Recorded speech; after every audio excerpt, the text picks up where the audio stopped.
Elaine, bom dia, boa sexta-feira para você. Bom dia, boa sexta-feira, Colombo. O texto da reforma passou na Câmara e não vai diminuir a carga tributária no primeiro momento, mas só a simplificação vai gerar uma diminuição de custos, menos tempo dedicado à coleta de impostos, especialmente por empresas, né? São impostos unificados, não é? O ICMS, o ISS, os 3 impostos federais. Queria que você falasse um pouquinho para a gente sobre as principais alterações depois do projeto votado na Câmara. Tem os destaques ainda, né? A sessão começa daqui a pouco. Qual é a avaliação que você faz para a gente? Olha, Colombo, eu queria explicar um pouquinho como funciona hoje e como que vai funcionar. Sim. Né? A gente fez uma artezinha aqui para tentar simplificar, para as pessoas entenderem um pouquinho, né? Como é que funciona hoje? A gente tem impostos em cascatas, que chamam impostos cumulativos. O que é isso?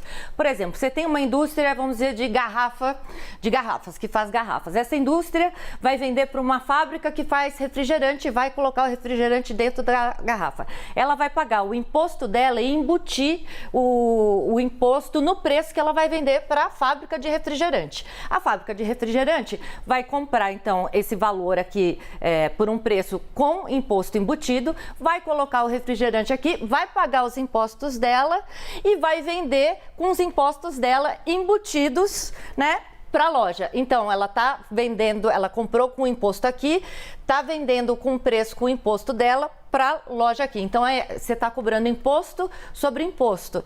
E a loja aqui vai vender para o consumidor final, por sua vez, também cobrando os impostos dela e embutindo no preço. Então, você está cobrando imposto sobre imposto. Isso vai deixar de existir. Como é que vai ficar no IVA? O IVA é o imposto sobre valor agregado. Então, a gente fez uma outra artezinha, você vai cobrar de imposto só sobre o que você agregou de valor sobre aquele produto. Então, você tem a indústria aqui que faz a garrafa, ela vende a garrafa para a fábrica coloca o refrigerante, vai pagar imposto só sobre o valor que ela agregou a garrafa, ou seja, só sobre o refrigerante, não sobre o imposto aqui que foi pago na garrafa. E assim vai até chegar ao consumidor final. Vai baratear preço para consumidor final isso daqui? Depende, gente. No caso da indústria, ela é hoje o setor mais tributado do país. Quando você tira essa cumulatividade e coloca o IVA geral, que nos cálculos iniciais seria uma alíquota de 25%, a indústria vai ser menos tributada. Aí poderia passar essa vantagem para o consumidor final, né, para o preço. Porém, a gente vai depender de quanto competitivo é esse setor industrial, quanto que ele vai competir pelo consumidor. Se ele for mais competitivo, vai querer trazer mais consumidores, vai reduzir preço. Se for um setor aí mais oligopolizado, que a gente fala, sem muita competição, pode embutir no lucro. Sim. Então, isso aí vai depender disso, né? Como é que... Hoje a nossa carga tributária ela é caótica. Hoje só em municípios aí a gente tem mais de 5 mil regras tributárias que têm características diferentes, regimes especiais, né? Fora as alíquotas, 27 alíquotas de ICMS diferentes dos estados. Tudo isso vai ser uniformizado, como você falou, vai reduzir custos de empresas. As empresas gastam hoje cerca de 180, médias e grandes, tá? 180 bilhões de reais por ano só para fazer continha de quanto que pagam em impostos nessa cadeia. Acompanhar o que muda no município X, no estado Y. Quanto que paga de ICMS, né? Que são o imposto estadual, o ICMS, ISS, que é o imposto municipal, que vai virar o IBS, e o PIS/COFINS, mais o IPI, que são os impostos federais, que vai virar o CBS, né? Agora, como é que fica a cesta básica de alimentos, né? Como é que fica o nosso bolso nisso tudo, né? Bom, já falamos aqui que em produtos industriais vai depender da competição. Sim. Teoricamente, automóveis poderiam ficar mais baratos, por exemplo, porque tem uma cadeia longa aí de produção, vai depender da competição. Agora, cesta básica, o governo ele zerou a alíquota sobre produtos de cesta básica, só que ele fala em cesta básica de alimentos. Então, não é a cesta básica que inclui, por enquanto, produtos de higiene, né? Isso daí pode ser mudado no Senado, é uma demanda da ABRAS, que é a Associação Brasileira de Supermercados, que se coloque produtos de higiene e limpeza. Mas, então, esses itens aqui vão ser definidos ainda por uma lei complementar, quais vão fazer parte da cesta básica. E a gente vai ter o cashback no consumo, principalmente para as famílias de baixa renda, né? Que você vai comprar um produto e vai receber um percentual de volta do imposto que você pagou. Não se sabe ainda como vai fazer isso, a ideia é que seja automático, mas isso aí também ainda está para ser definido. A gente teve ontem no texto uma outra mudança. 9 grupos de serviços aí vão ter uma alíquota reduzida. Era antes metade da alíquota padrão, agora vai ser 60% da alíquota padrão. Então, vão ter um desconto maior. Que grupos são esses? Alguns serviços, eu vou destacar só os principais. Serviços de educação, por exemplo, serviços de saúde, de acessibilidade para pessoas com deficiência, medicamentos, cuidados básicos, a saúde menstrual, por exemplo, que é muito importante, de transporte coletivo e produtos agropecuários in natura. Com todas essas exceções aqui que estão sendo, aliás, Conselho Federativo, que era outra coisa muito polêmica. Uma demanda forte dos governadores, exatamente, né? Do Sul, do Sudeste, especialmente. Foi decidido que vão ser 27 estados, 27 representantes de estados vão fazer parte desse Conselho Federativo. A gente tem mais de 5 mil municípios, eles vão poder eleger 27 representantes deles para fazer parte desse conselho. Mas ainda tem detalhes a serem colocados aí. Agora, como é que fica essa alíquota de 25% que não está definida ainda, que é a alíquota padrão? Com todas essas exceções que a gente está tendo aqui, Colombo, eu falei com alguns tributaristas e eles dizem que acham que essa alíquota padrão vai ter que ser mais do que 25%. Falando aí em 30%. Se chegar a 30%, a gente vai ter a maior alíquota de IVA do mundo. Hoje a maior é da Hungria, que é 27%. A média é 19%. Sim. Teria que subir, porque a ideia da reforma tributária não é você diminuir a carga tributária, não é perder dinheiro, não é nem diminuir nem aumentar, é manter. Se você está dando desconto aqui, você vai ter que tirar de outro lado. Então, você pode ter uma alíquota padrão maior.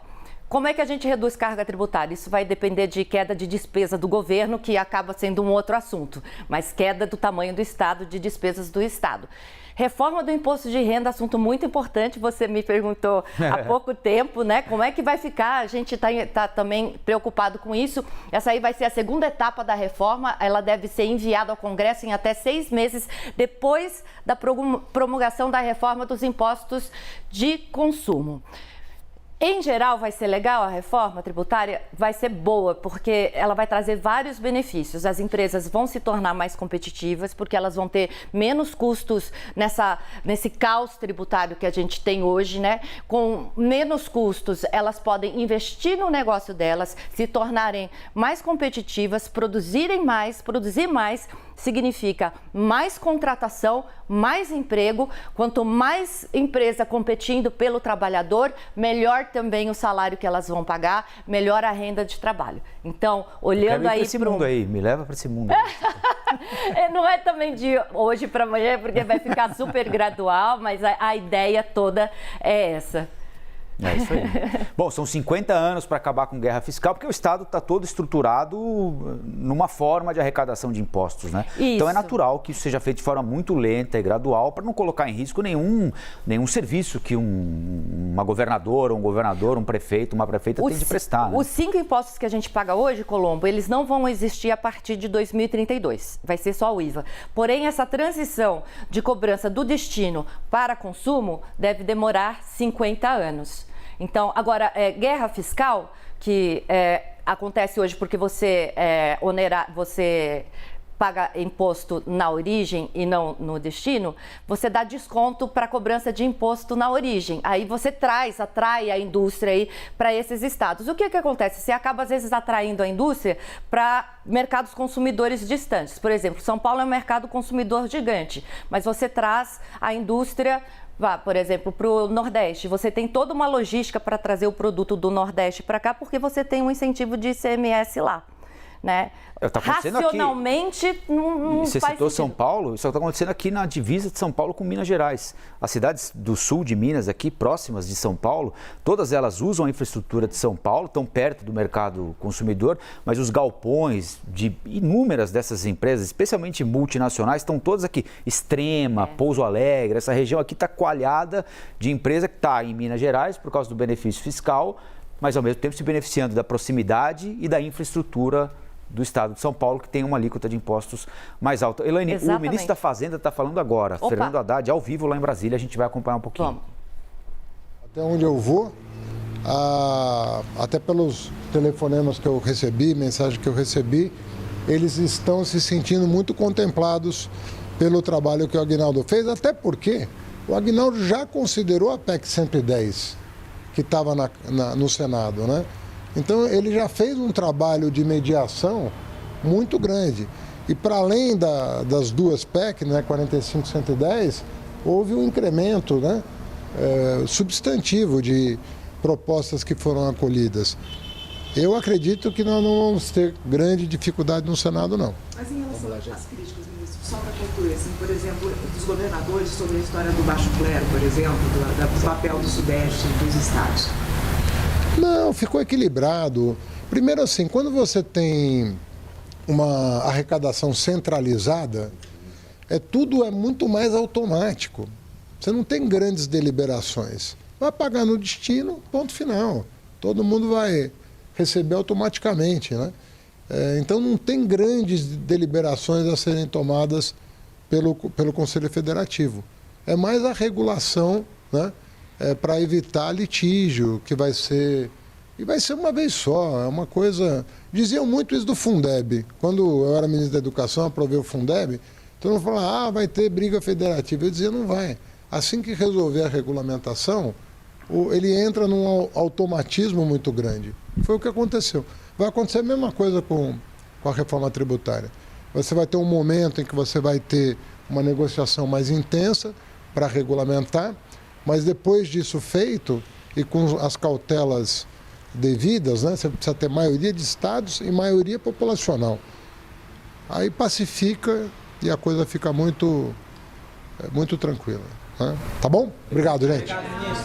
Bom, nós acompanhamos aí ao vivo, então, o que disse o ministro da Fazenda, Fernando Haddad, chegando agora ao Ministério da Fazenda depois de dias e um começo de madrugada muito intensos. Ele tocou num assunto aí interessante, não é, Elaine? Vindo para cá, estava ouvindo hoje no rádio, o presidente da Câmara, Arthur Lira, reforçando a ideia de que esse Conselho Federativo não é um órgão de governo. Né? Porque essa preocupação ficou zanzando na cabeça de alguns governadores. Né? Mas hoje eu arrecado um dinheiro, a partir de agora eu vou ter de ir na União pedir o meu dinheiro. Né? Então, o que ele explica aí, ele reforça, é que esse dinheiro não passa pelo caixa da União, não é? A União não vai pegar o dinheiro, guardar o dinheiro e falar assim, então São Paulo está aqui o seu pedaço, Minas está aqui o seu, Pernambuco aqui o seu.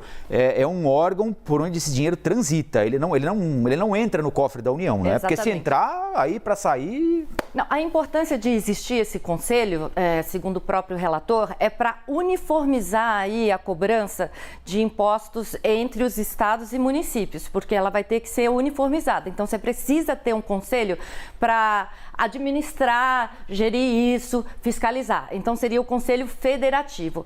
Porém, e ele estava falando isso no fim, Sim. Os estados aí... aparentemente vão ter uma autonomia, estados e municípios, autonomia em relação à arrecadação de recursos, porque, enfim, os 27 estados vão ter representantes nesse conselho, 5 mil municípios, mais de 5 mil municípios, claro que não dá para ter mais de 5 mil representantes de cada município, mas eles vão poder eleger 27 representantes, né? Então, assim, tudo está se caminhando aí para... enxergar uma autonomia maior de estados e municípios em relação a esses recursos arrecadados. Uma preocupação legítima no início e parece que os governadores e prefeitos estão sendo atendidos aí nessas demandas, pelo que a gente tem visto de mudanças no texto.